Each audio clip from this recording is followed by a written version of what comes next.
দাদা, বারাসাতে তো জঞ্জালের একটা সমস্যা ছিলই। আপনাদের এই টোটাল পরিকল্পনাটা কি আছে, যদি একটু সংক্ষেপে বলেন। দেখুন, বারাসাতে জঞ্জাল সমস্যাটা দীর্ঘদিনের সমস্যা। এই সমস্যা থেকে আমরা মোটামুটি কিছুটা স্বস্তিতে আছি, কারণ আমাদের এখন যে চিন্তাভাবনা আছে বারাসাত পৌরসভার মানুষকে জঞ্জাল মুক্ত করা, সে মুক্তর জায়গায় আমরা এগিয়ে চলেছি। আমাদের এই আজকে দেখছেন যেখান থেকে আমাদের এই ডাম্পিং গ্রাউন্ডের তৈরির কাজ চলছে, এখানে আমাদের সেগ্রিগেট হবে, আলাদা আলাদা ময়লাগুলো বিভাজন হবে।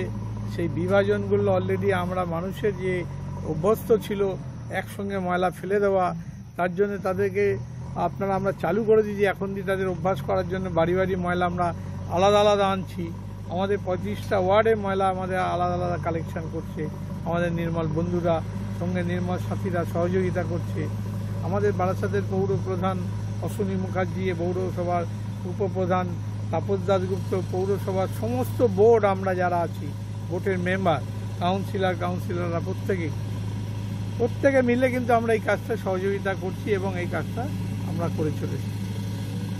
টোটাল কত টাকার পরিকল্পনা আছে? দেখুন, এই প্রজেক্টটা মোটামুটি আমাদের যে প্রজেক্টটার জন্য সহযোগিতা যারা করেছেন তাদের কথা না বললে নয়।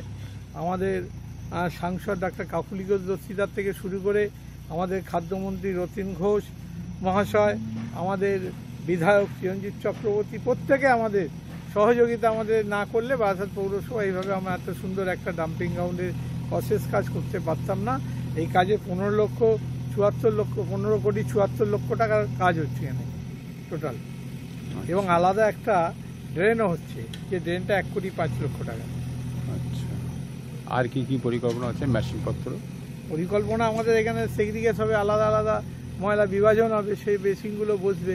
এগুলো করতে মোটামুটি এখন 5-6 মাস সময় লাগবে। আমাদের দেখছেন এখন যা অবস্থা, আমরা এই জায়গাটা যা পরিস্থিতি ছিল, মানুষের দুর্গন্ধ হতো, সেই জিনিসটা আর হবে না। সেই জায়গা থেকে মানুষ মুক্তি পাবে। নির্বাচনের আগে কি এটা উদ্বোধন হবে বলে আপনারা আশা করছেন? নির্বাচনের আগে, অনেক আগে হয়ে যাবে। নির্বাচনের অনেক আগে, নির্বাচনের জন্য নয়, এটা আমরা অনেক পরিকল্পনা বহুদিনের আমাদের পৌরসভার, এটা আমাদের নির্বাচন অনেক আগে উদ্বোধন হয়ে যাবে।